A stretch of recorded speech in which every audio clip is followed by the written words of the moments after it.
We are going to spend the next 2 days of the start of the second half of Chapter 3 working on linear programming.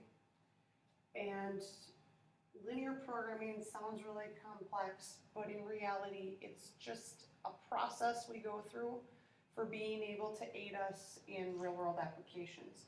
So the first thing we want to talk about though are some definitions. You've heard me already starting to use the term constraints.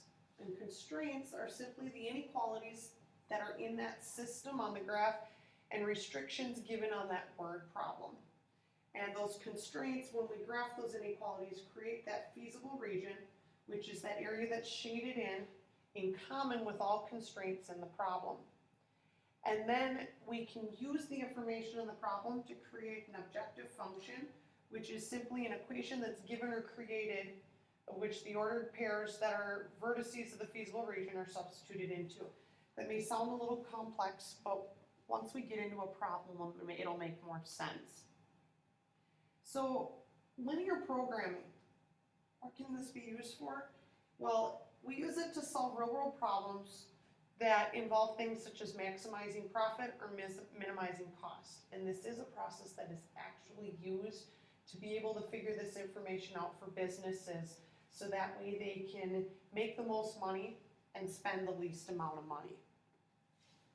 And so we've got this 7-step process that we go through when it comes to linear programming.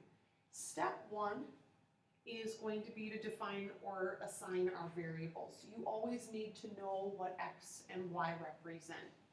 Once you have done that, we're going to write a system of inequalities that describe the constraints. Typically, you're going to have 3 to 4 inequalities.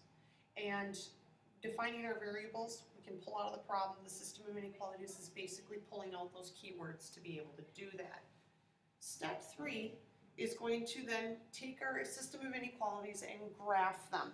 And we're going to create that feasible region.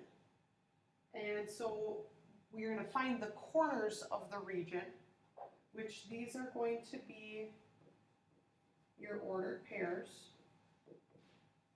that you're going to then use to be able to maximize or minimize.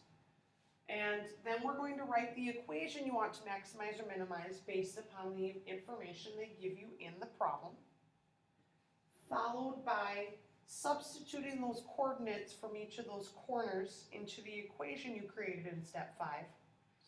And finally, step 7 is to then select the appropriate result. If we're trying to minimize, it's going to be the ordered pairs that create the lowest value.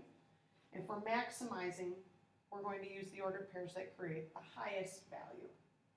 And in the next video, that's where we will show you our first example.